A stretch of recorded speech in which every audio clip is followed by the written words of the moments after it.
시간 믿음의 고백을 드림으로 말씀 앞에 나가도록 하겠습니다. 하나님은 나를 사랑하신다.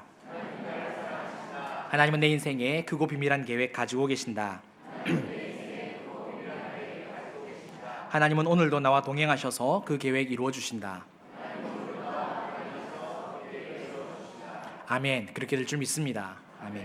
오늘 우리에게 주시는 말씀은 타락하지 않으려면입니다. 타락이라는 말은 그다지 우리에게 호감이 되는 말은 아닌 것 같습니다. 타락이라는 단어가 길에서 잘못된 길로 벗어나는 것, 또 우리 신앙에 있어서는 죄에 빠지는 것이라고 이렇게 해석을 할 수 있기 때문에 그렇습니다. 그렇다고 무시할 수도 없는 그러한 단어이기도 하죠. 왜냐하면 신앙생활에서 절대 우리가 분리시킬 수 없는 영역이기 때문에 그렇습니다. 아담의 범죄 이후로 모든 사람은 죄 아래에 있으며 타락했습니다. 의인은 없나니 하나도 없다라고 성경은 우리에게 강조합니다. 우리는 비록 예수 그리스도를 믿음으로 말미암아 구원은 받았지만 그러나 여전히 죄성을 가지고 살아가는 죄인인 그러한 모습을 가지고 있죠. 따라서 우리가 그렇게 죄성을 가지고 있다 보니까 어떻게 하면 하나님과 더 동행할까? 어떻게 하면 하나님을 더 기쁘시게 해드릴까라는 그런 고민을 가지고 살아간다는 말입니다. 오늘 본문의 말씀은 오랜 기간 동안 하나님의 말씀을 어기고 불순종하고 타락하여 버린 이스라엘 백성들에 대해서 하나님께서 심판으로 이렇게 책망하시고 또 죄의 대가를 치르게 될 것이다 라는 그런 내용이 기록되어 있습니다. 이 시간에 남유다와 북이스라엘은 왜 죄악에 빠지게 되어졌는지, 타락했는지 함께 살펴보시고요. 우리는 이것을 반면교사로 삼아서 어떻게 하면 정말 하나님과 동행하는 삶을 살 수 있을지 함께 은혜를 나누는 시간이 되었으면 좋겠습니다. 본문에 남유다의 요담과 아하스와 히스기야 시대에 살고 있었던 모레스 사람 미가에게 하나님의 말씀이 임합니다. 이 미가는 우리가 잘 알고 있는 이사야 선지자와 동시대의 사람인데 이들이 살고 있었을 때에 북이스라엘이 아수르의 공격을 받고 이렇게 멸망을 당하게 됩니다. 그 과정을 나중에 이제 다 보게 되는데 그것을 알게 된 이 미가 선지자가 보면서 남유다가 똑같은 전철을 밟고 있으니까 굉장히 고심이 되었던 거죠. 그래서 이 남유다와 북이스라엘 모두에게 하나님의 말씀을 전하고 있습니다. 그 첫 마디가 바로 1장 2절입니다. 백성들아 너희는 다 들을지어다. 거기에 있는 모든 것들아 자세히 들을지어다. 주 여호와께서 너에게 대하여 증언하시되 곧 주께서 성전에서 그리하실 것이니라. 하나님은 이스라엘 백성들에게 뭐라고 말씀하시느냐? 다 들을지어다, 자세히 들을지어다 라고 이렇게 명령을 하십니다. 이 말씀은 하나님의 말씀에 경청할 것을 요구하시는 것이고요, 또 순종하겠다라는 그런 마음과 태도와 자세를 가지고 들으라라는 말씀입니다. 왜냐하면 이제껏 이스라엘 백성들은 하나님의 말씀에 대해서 온전히 제대로 올바르게 똑바로 들은 적이 없기 때문입니다. 우리는 하나님의 말씀을 반드시 들어야 합니다. 하나님의 말씀을 듣는 여부에 대해서 선택의 권리 있다라고 생각하시면 굉장히 큰 오해이고 또 오산입니다. 왜냐하면 이 선택의 권리가 우리에게 있다라고 주장을 하게 된다면 이 말은 뭘 의미하느냐? 어떤 말씀은 내가 좋으니까 내가 취하고 내가 받고 어떤 말씀은 나에게 굉장히 부담되니까 싫으니까 듣지 않겠다. 이것은 곧 하나님의 절대 주권을 거부하는 행위가 되기 때문에 심각한 죄에 이르게 되는 것입니다. 그러면 이스라엘은 하나님의 말씀에 대해서 어떻게 받아들였을까요? 우리가 잘 알고 있는 대로 듣고 싶은 말만 들었다는 거죠. 긴장하게 만들고 부담되는 그러한 말들은 싫어했습니다. 회개하라는 메시지는 전혀 받아들이지를 않았죠. 오히려 완강하게 거부하였습니다. 우리가 성경을 읽다 보면 역대하 18장에 남유다 여호사밧 왕이 나오고 또 그 북이스라엘의 아합 왕이 나옵니다. 이 두 왕 사이에 자녀들이 혼인을 맺어서 동맹을 맺게 되죠. 그리고 동맹을 맺은 지 2년 후에 이 아합 왕이 여호사밧 왕에게 한 가지 제안을 합니다. 그게 뭐냐면 길르앗 라모스로 가서 수리아를 치자라고 그렇게 이야기를 해요. 그래서 이 여호사밧 왕이 흔쾌히 그것을 허락합니다. 그런데 한 가지 조건을 내겁니다. 그게 뭐냐면 하나님께서 뭐라고 말씀하시는지 반드시 한번 들어보자, 그런 이야기를 해요. 그래서 아합 왕은 북이스라엘에 있었던 선지자 400명을 부릅니다. 그리고 400명이 예언을 하게 되는데 똑같이 뭐라고 말하느냐? 승리할 것이다라고 그런 이야기를 해줘요. 그러자 이 400명의 이야기가 다 똑같은 것을 듣고 있었던 여호사밧이 좀 이상하다라고 생각이 된 거죠. 그래서 이 아합 왕에게 여기에 여호와의 선자가 있느냐라고 다시 한 번 더 아합 왕에게 물어봅니다. 그러자 이 아합 왕이 이렇게 대답을 해요. 역대하 18장 7절입니다.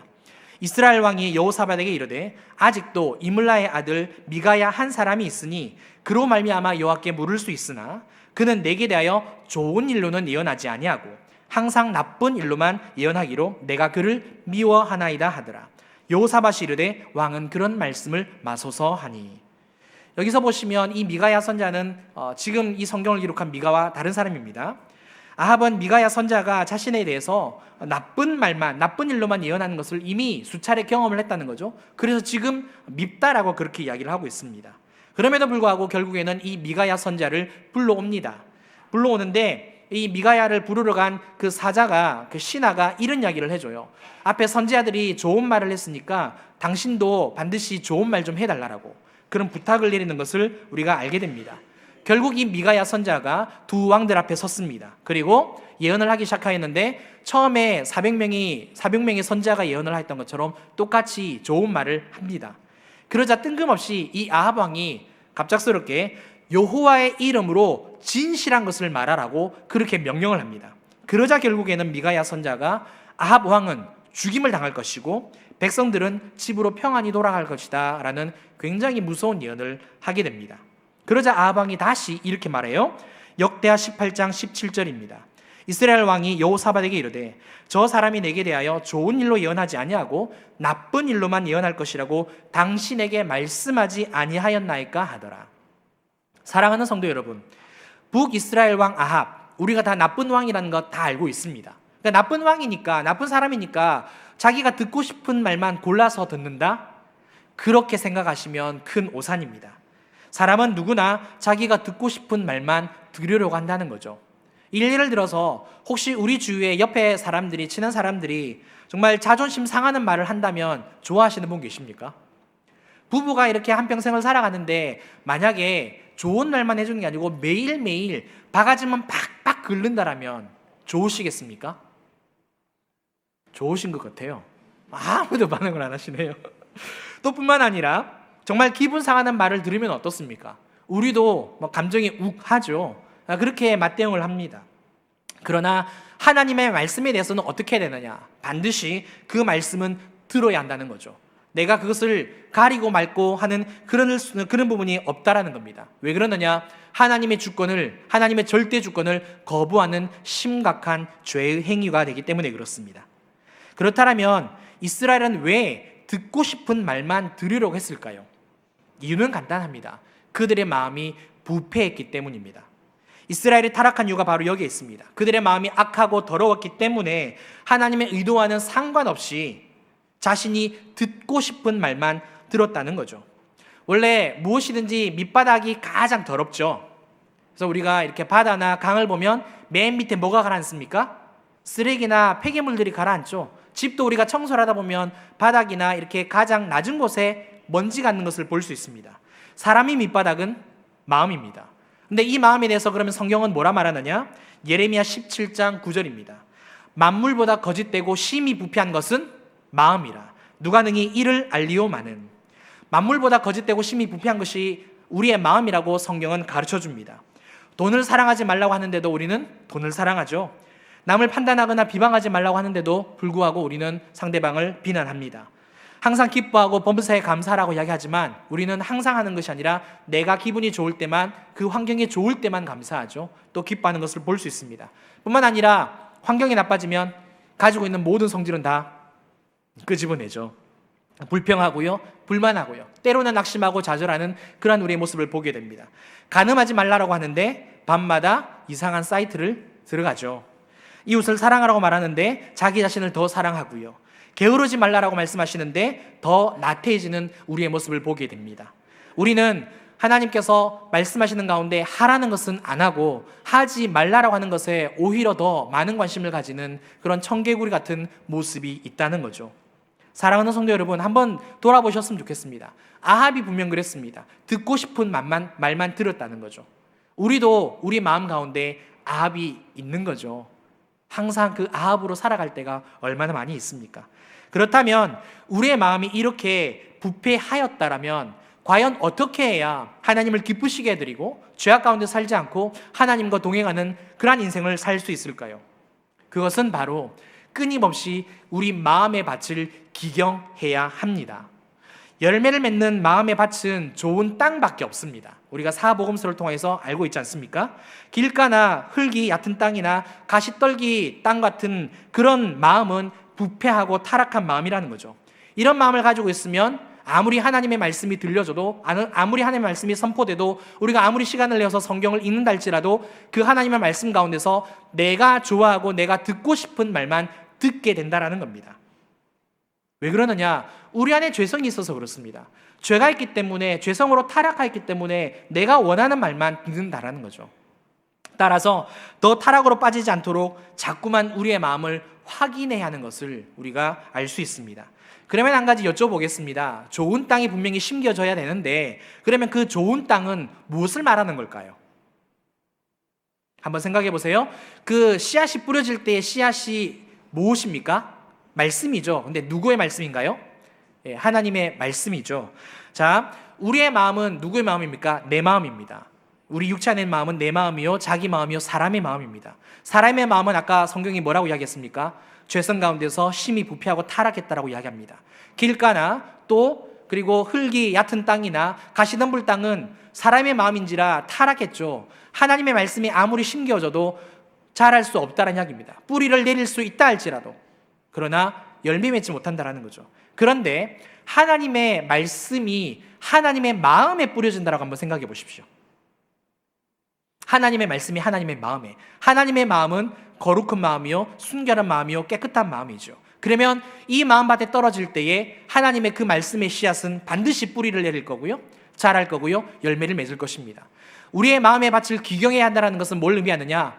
내 마음은 타락하였으니까 하나님, 제 마음 가운데, 제 심령 가운데 주님의 마음 주시옵소서, 거룩하고 순결한 마음 주시옵소서. 그럴 때에 하나님의 말씀 제가 온전히 받고 그 말씀 따라 살 수 있습니다 라는 그런 이야기인 겁니다.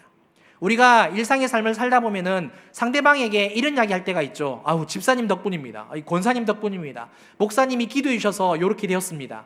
누구누구 덕분이다라는 말 참 많이 할 겁니다. 그런데 이걸 한번 대상을 바꿔보십시오. 누구의 덕분이다라는 것은 그분의 공로라는 이야기잖아요. 근데 우리의 신앙생활에 있어서 하나님 덕분입니다. 하나님 때문입니다. 하나님이 아니었으면 정말 이런 일이 안 일어났을 겁니다라고 그렇게 말한다면 지금 그것에 대한 공로는 누구에게 주어지는 것입니까? 하나님인 겁니다. 잘 보세요. 우리의 마음은 항상 타락하였고 부패했습니다. 늘 우리 중심으로 향한다는 거죠. 그런데 주님의 마음으로 자꾸만 바꾸려고 내 마음의 밭을 기경할 때에 주님 덕분입니다. 주님 때문입니다. 하나님 때문에 지금 이렇습니다. 우리 가족이 여기까지 왔습니다라고 늘 고백하는 그러한 입술이요, 그러한 마음이요, 그러한 삶이면 그 삶은 마음의 밭이 하나님의 마음의 밭으로 좋은 땅으로 바뀌었다라는 겁니다. 사랑하는 성도 여러분, 말씀은 하나님의 말씀인데 그 말씀이 더러운 타락한 곳에 떨어졌을 때는 열매를 못 맺지만 하나님의 마음의 밭에 떨어질 때는 열매를 맺게 된다는 것. 그렇다면 우리가 어떻게 해야 되겠습니까? 우리 마음을 바꿔야죠. 우리 마음을 바꿔야죠. 우리가 인생을 살다 보면 어려울 때가 있고요, 힘들 때가 있고 예기치 않는 고난이 주어질 때가 있습니다. 시험 들 때 있죠. 그런데 그런 경우에 우리가 이런 말을 할 때가 있습니다. 이제 삐뚤어질 테다. 그렇죠? 그런 말이나 그런 생각을 할 때가 있죠. 한번 잘 보십시오. 삐뚤어질 때다. 그 마음은 어떤 마음이죠? 내가 지금 이 상황에서 다른 것을 절대 포기하지 않겠다, 내 마음 붙잡겠다는 이야기잖아요. 그 마음 가운데 말씀의 씨앗이 뿌려진다고 한번 생각해 보십시오. 그 말씀이 들릴까요? 뿌리를 내릴까요? 자랄까요? 열매가 맺힐까요? 아니라는 겁니다. 힘들어도 어려워도 그 마음을 바꿔야 된다는 거죠. 누구의 마음으로? 주님 마음으로, 겸손한 마음으로. 비록 힘들고 어려워도 하나님, 제가 제 마음 바꾸겠습니다. 하나님 말씀에 온전히 제가 반응하겠습니다라는 그 마음으로 바뀌어야 우리가 타락하지 않고 죄에 빠지지 않고 하나님과 동행하는 삶을 살 수 있다는 것 꼭 기억하셨으면 좋겠습니다. 그래서 첫 번째 대지에서 다른 거 다 잊어먹으셔도 좋습니다. 이거 하나만 기억하십시오. 하나님 덕분입니다. 하나님 때문입니다. 하나님이 아니면 정말 제가 없고 우리 가족이 없습니다. 여기까지 올 수 있는 모든 은혜가 하나님 때문입니다. 이 고백으로 주님 마음으로 살아가는 저와 여러분들 되시기를 바랍니다. 이스라엘 백성들에게 들으라고 말씀하신 하나님께서 이제 하늘 성전에서 친히 나오시고 강림을 하십니다. 하나님께서 강림하시는 이유는 무엇이냐? 이스라엘 백성들에게 복을 주시기 위해서가 아닙니다. 미가서 1장 3절입니다. 여호와께서 그의 처소에서 나오시고 강림하사 땅의 높은 곳을 밟으실 것이라. 여기서 높은 곳은 히브리어로 바모트라고 이야기를 합니다. 원형은 바마인데요, 뜻은 뭐냐면 산당 또는 죄라는 그런 뜻을 가지고 있습니다. 그러니까 산당이라는 단어하고 죄라는 단어가 같이 사용이 됩니다. 그러니까 산당을 짓는 것이 죄가 된다는 거죠. 가나안 사람들은 어떤 인생을 살았느냐, 항상 높은 산 또 언덕이 높은 곳에 산당을 지었습니다. 그리고 계속해서 높은 곳으로 올라가려고 그랬습니다. 왜 그러느냐, 자기가 섬기는 그 신과 가까워지면 가까워질수록 더 많은 복을 받을 수 있다라고 믿었기 때문이죠. 그래서 산당을 높은 곳에 짓는 거예요. 다른 종교들도 마찬가지예요. 그런데 하나님께서 이스라엘 백성들은 어떻게 말씀하시느냐, 출애굽을 시키시면서 너희는 절대 애굽의 풍속을 따르지 말라. 레위기 18장에서 그렇게 말씀을 하시고요. 그리고 약속받은 가나안 땅을 들어갈 때에 가나안 이방인 족속의 풍습도 따르지 말라라고 말씀을 하시죠. 그곳의 산당도 다 제거하라고, 파괴하라고 말씀을 하시고, 오직 하나님께서 택하신 처소 그곳에서만 예배하고 제사하라고 말씀을 하셨습니다. 그러나 이스라엘 백성들은 가나안 땅에 들어갔음에도 불구하고 하나님의 약속은 저버리고, 이스라엘 백성들이 그 가나안 족속과 같이 똑같이 우상에 절하고 섬기는, 오로지 복만 비는 그러한 인생으로 타락했다라는 거죠. 그래서 오늘 본문 5절을 보시면, 제가 읽진 않겠습니다만 이스라엘 백성들의 행위가 뭐라고요? 허물과 죄라고 이야기를 하고 있는 것입니다. 결국 심판을 받을 수밖에 없는 그러한 하나님의 생각 확정되었다라고 이야기를 해주고 있는 것이죠. 사랑하는 성도 여러분, 그러면 이스라엘은 왜 이렇게 산당에서 우상에게 복을 비는 타락에 빠지게 됐을까요? 하나님의 백성인데. 그 이유는 그들의 삶의 핵심의 동기가 하나님 중심에서 자기 중심으로 바뀌었기 때문에 그렇습니다. 하나님의 백성은, 성도는, 우리는요, 하나님의 영광을 목적으로 살아야 합니다. 그것이 우선이어야 되고요, 하나님을 영화롭게 하는 것이 인생의 목적입니다. 자기 자신을 위해서 사는 삶은 그 다음 이야기라는 거죠. 삶의 초점이 하나님에게서 자기 자신으로, 사람에게로 바뀌어질 때, 사람이 우선시 될 때 성경은 뭐라 말하느냐? 타락이라고 이야기합니다. 그러니까 우리가 하나님 중심으로 살지 않고 항상 나 중심으로 살아가는 그 인생, 그런 모습을 볼 때마다 딴 게 아니라 타락했구나, 그거라는 거죠. 사울은 이스라엘의 초대 왕으로 세움을 받았을 때 자신과 그의 가문이 왕이 될 만한 자격이 없다라는 그런 고백을 하게 됩니다. 그런데 이제 왕이 되죠. 왕이 되고 난 다음에 2년 후에 블레셋과 전투를 하게 됩니다. 블레셋과 이제 싸우려고 할 때에 우리가 잘 알고 있듯이 그가 하지 말아야 하는 일을 하게 됩니다. 제사는 누가만 드릴 수 있습니까? 제사장만이 할 수 있죠. 사무엘이 해야 되는데 이 사울 왕이 하나님 앞에 번제를 드려버립니다. 사무엘을 만났어요. 이런 이야기를 합니다. 사무엘상 13장 12절에 이에 내가 이르기를 블레셋 사람들이 나를 치러 길갈로 내려오겠거늘 내가 여호와께 은혜를 간구하지 못하였다 하고 부득이하여 번제를 드렸나이다 하니라. 보세요. 만약 사울이 하나님의 그 영광, 하나님 중심으로 인생을 살아왔다면, 왕으로 통치했다면 끝까지 사무엘을 기다렸을 겁니다. 그러나 그는 하나님보다 자기 자신이 훨씬 더 중요했다라는 거죠. 물론 상황적으로는 이해를 할 만해요. 왜냐하면 우리가 그 사무엘상 13장을 보시면 이런 상황입니다. 이스라엘 백성들이 전투를 하러 나갔을 때 몇 명이 나갔느냐면 3,000명이 나갑니다. 그리고 블레셋은 몇 명이 나오느냐면 병거가 3만, 그리고 마병이 6,000명. 그러니까 한 병거 안에 2명이 타거든요. 그러니까 6,000명이 되겠죠. 그리고 백성은 얼마만큼 모였느냐면 해변에 모래와 같이 많았다라고 이렇게 기록하고 있습니다. 요즘 시대를 한번 제가 바꿔볼게요. 남자분들도 많으니까. 군대를 가게 되면 옛날에는 칼빈 소총도 썼고 M16인가요? 썼죠. 저는 이제 K2를 썼습니다. 지금은 뭘 쓰는지 잘 모르겠습니다. 그러니까 이스라엘 백성들은 소총 하나 들고 있는 거예요. 그냥 소총 하나.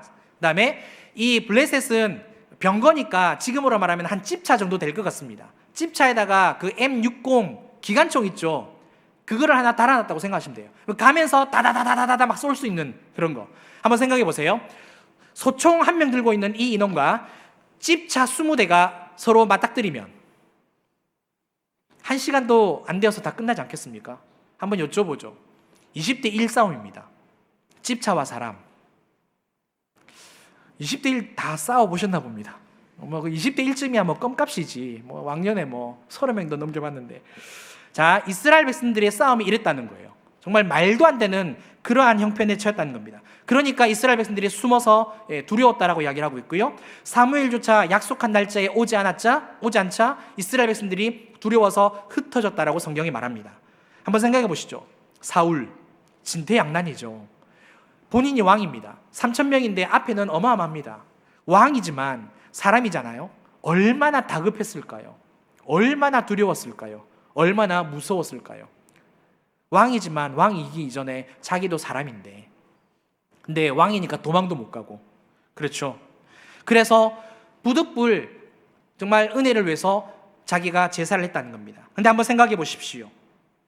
안타까운 점은 자기 자신을 위한 하나님의 은혜는 간절히 원했지만 하나님의 영광만큼은 간절하지 않았다는 겁니다. 뭘 말하느냐? 은혜가 굉장히 필요했는데 그가 월권을 했다는 거죠. 하나님의 은혜는 우리에게 반드시 필요합니다. 왜냐하면 은혜 없이 살 수 없는 존재가 바로 우리니까요. 그렇지 않겠습니까? 또한 열심히 우리가 그 은혜를 구해야만 합니다.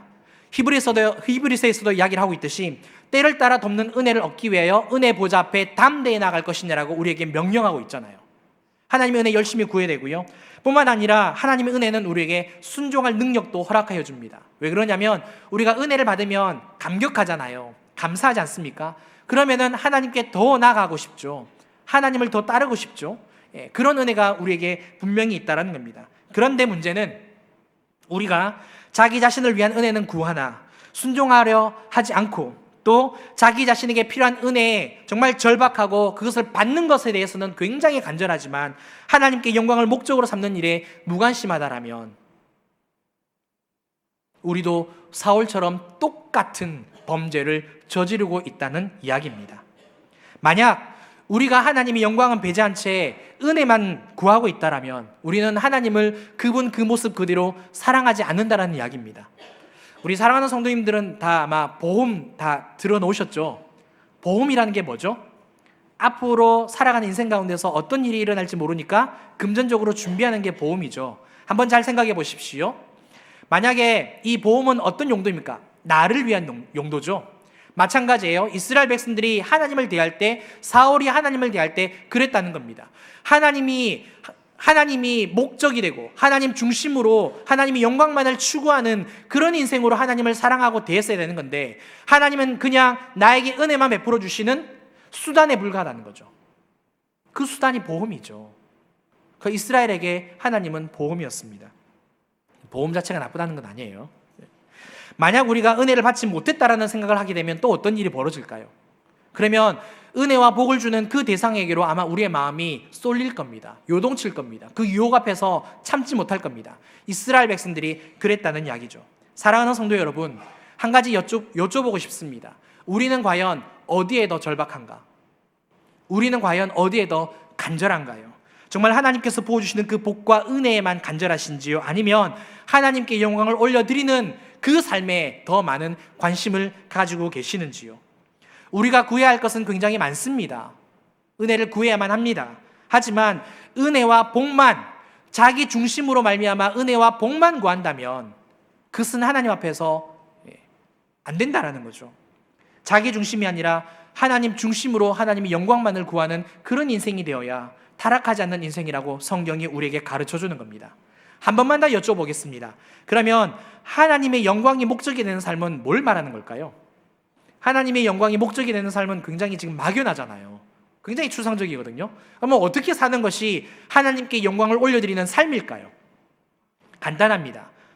하나님을 위해 말씀에 순종하는 삶이 하나님께 영광을 올려드리는 삶입니다. 우리가 에스겔 36장을 보시면 이런 내용이 나옵니다. 이스라엘 백성들이 우상을 섬기고 불순종하여 나의 거룩한 이름이 더럽혀졌다, 그런 이야기가 나오고요. 나의 그 거룩한 이름을 아끼기 위하여서 내가 다시 일한다라는 그런 표현이 나옵니다. 이 말을 뒤집으면 이 말을 다시 해석하면 어떤 내용이 되느냐면 이스라엘 백성들이 하나님 앞에 불순종함으로 그 거룩하신 이름이 땅에 떨어졌다는 거예요. 하나님의 이름이 더러워졌다는 거죠. 하나님의 이름이 더러워졌다는 건 하나님의 영광을 못 받으셨다는 이야기잖아요. 그러니까 불순종이라는 것이.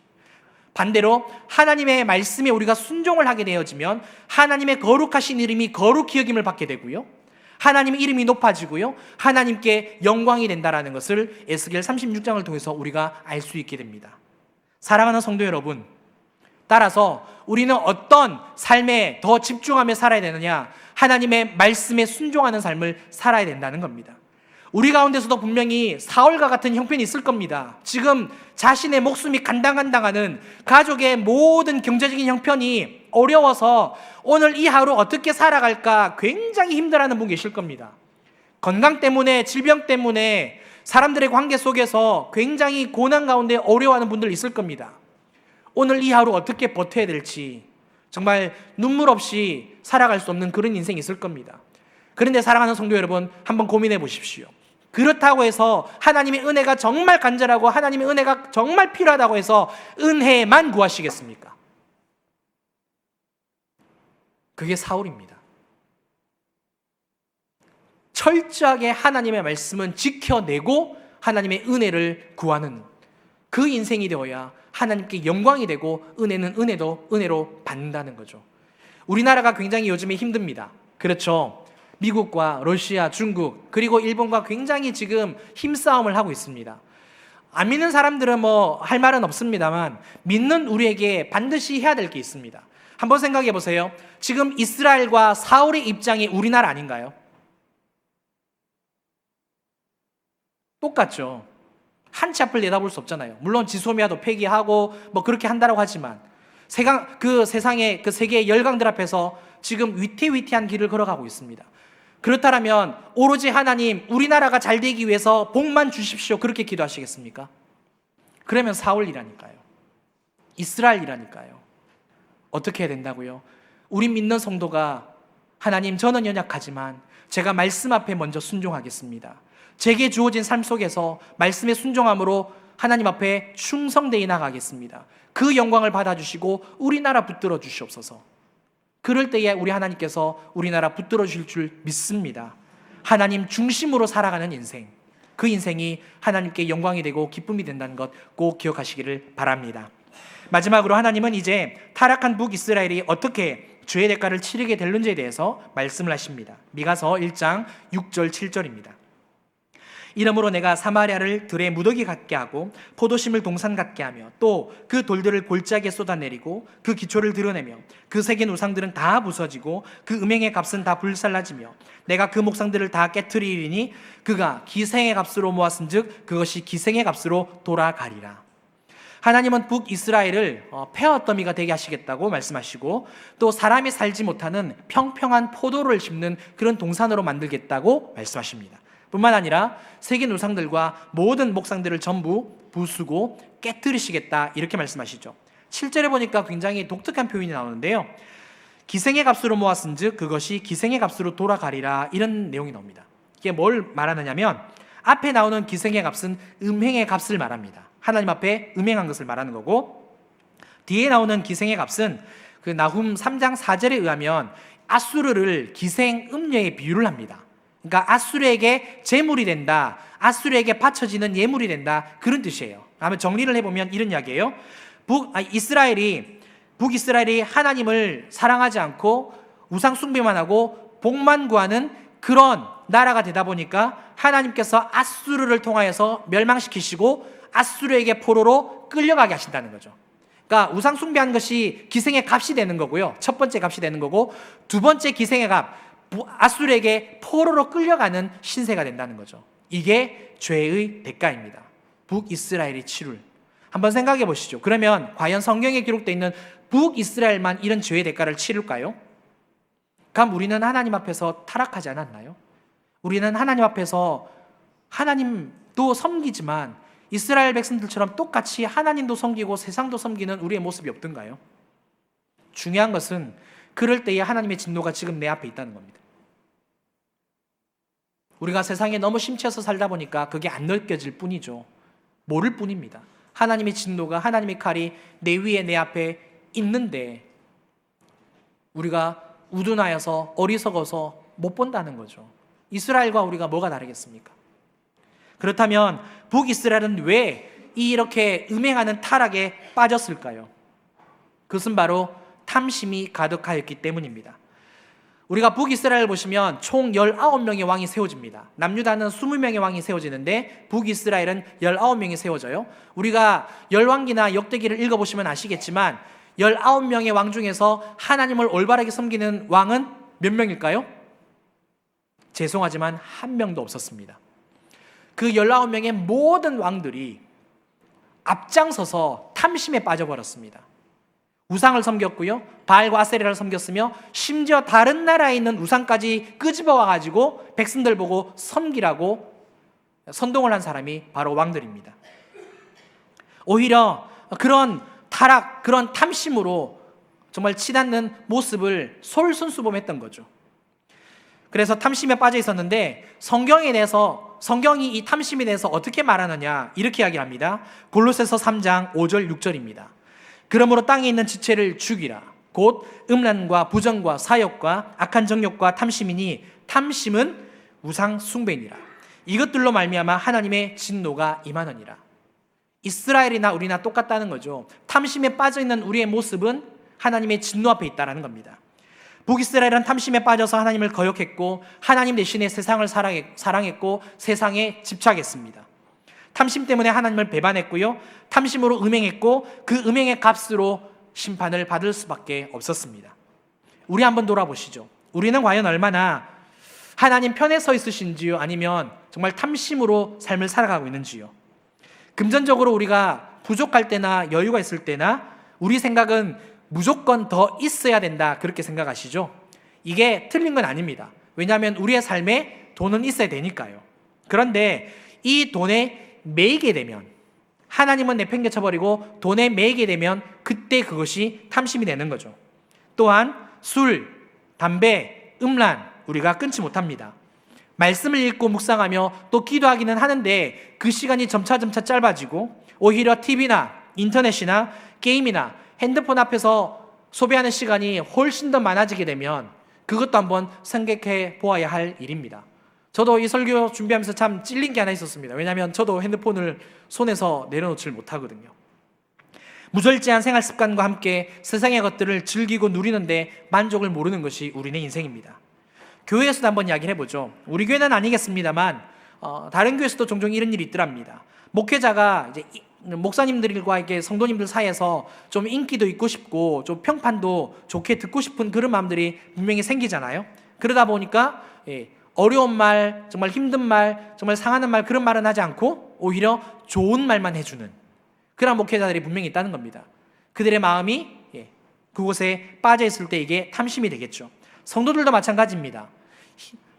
인생살이가 참 힘들지 않습니까? 어렵습니다. 그래서 교회 오면 참 위로의 말을 듣고 싶어 합니다. 그렇죠? 그런데 좋은 말을 듣는 것은 상관이 없는데 오로지 좋은 말만 들으려고 한다면 좋은 말에 대한 탐심이 그 안에 숨겨져 있다는 거죠. 아까 한번 잘 생각해 보세요.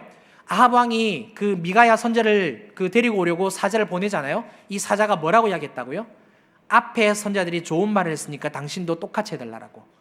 그렇게 말하는 성도들이 목사들에게 얼마나 많이 있는지요. 생각해 볼 문제입니다. 물론 우리는 탐심이 나쁜 것을 알고 있기 때문에 말씀과 또는 기도, 금식으로 끊어내려고 부단히 애를 쓰기도 합니다. 심지어 사랑하는 사람들이나 또 가족들에게 중보기도도 요청을 하잖아요. 그럼에도 불구하고 끊어내지 못하는 우리의 모습을 보게 된다는 거죠. 다 각자 가지고 있는 나름대로의 그런 끊지 못하는 죄악들이 있잖아요. 분명 노력을 했는데 말씀 앞에 서고 예배도 드리고 정말 금식도 하면서 철야도 하면서 기도했는데 마지막 순간에 자꾸만 되돌아가는 그런 모습을 분명히 보셨을 겁니다. 그러면 왜 우리는 그러한 탐심을 끊어내지 못할까요? 그 이유는 우리 안에, 우리 마음속 깊은 곳에 여전히 그것을 좋아하고 즐기고자 하는 사랑하는 마음이 숨겨져 있기 때문에 그렇습니다. 우리 안에 죄성이 있으니까요. 죄성이라는 테두리 안에, 울타리 안에 그 마음이 들어와 있는 겁니다.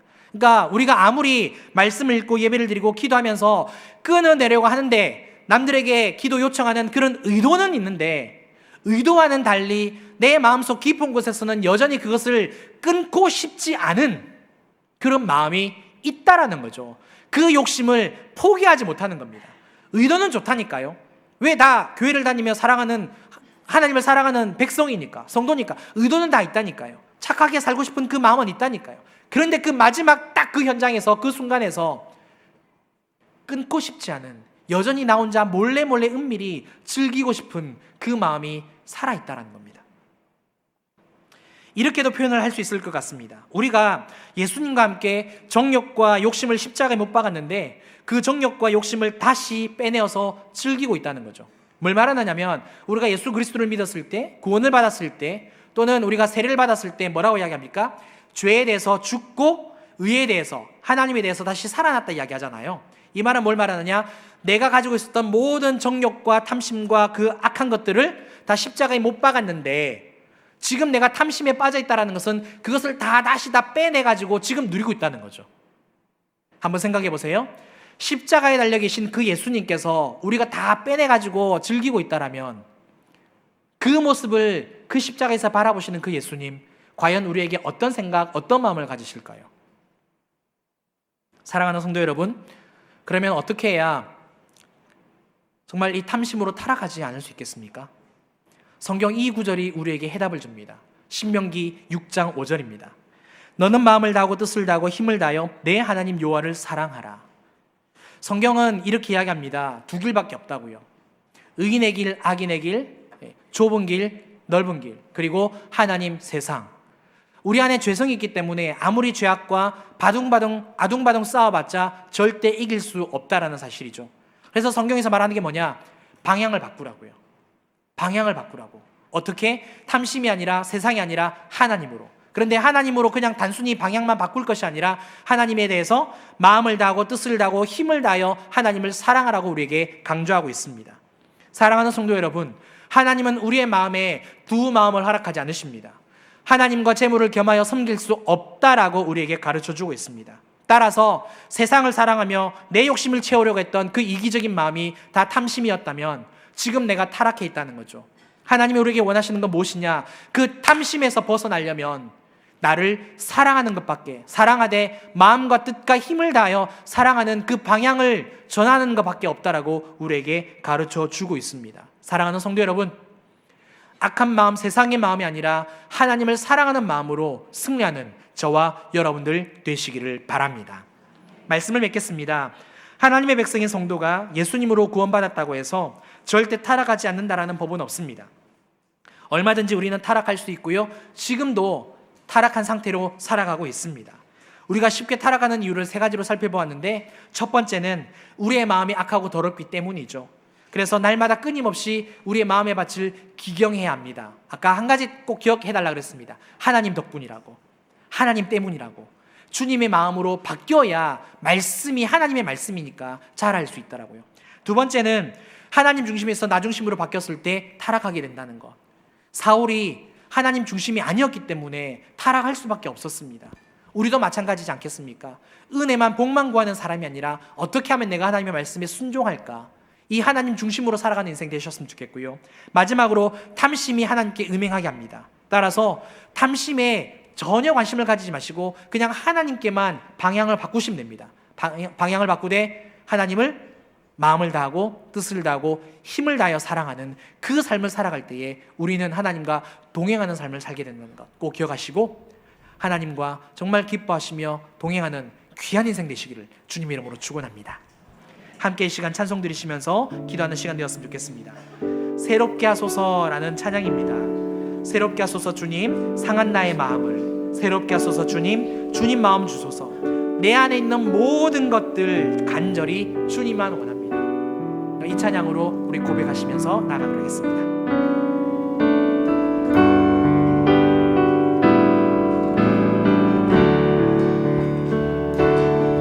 새롭게 하소서 주님, 상한 나의 마음을 새롭게 하소서 주님,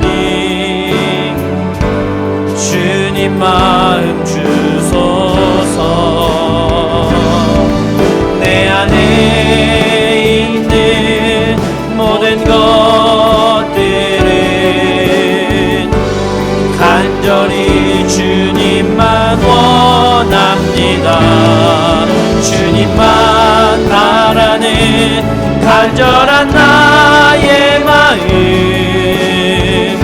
주님으로 채우소서. 새롭게 하소서. 새롭게 하소서. 주님 상한 나의 마음을 새롭게 하소서. 주님 마음 주소서. 내 안에 있는 모든 것들은 간절히 주님만 원합니다. 주님만 바라는 간절한 나의 마음 주님으로 채우소서. 사랑하는 성도 여러분, 이 시간 함께 기도하셨으면 좋겠습니다. 우리가 분명 연약하고 부족합니다. 죄악 가운데 살아갑니다. 그런데 꼭 기억하십시오. 우리 안에 아합이 있다 할지라도, 우리 안에 사울이 있다 할지라도 하나님은 우리가 그 길에서 벗어나기를 원하십니다. 우리에게 주님 마음 주십시오. 하나님 덕분입니다. 이 고백으로 나아가시고요. 하나님, 제가 더 말씀에 순종하겠습니다. 그 순종함으로 하나님 중심으로 살겠습니다. 위에서 기도하시고, 또 마지막으로 세상을 바라보지 않고 하나님 바라보겠습니다. 하나님만 사랑하겠습니다. 저뿐만 아니라 우리 가족들, 우리 자녀들, 이 세대 본받지 않고 하나님만 따라가는 귀한 우리 가족, 우리 자녀들 되기를 바라고 함께 기도하는 시간 되었으면 좋겠습니다. 기도합니다.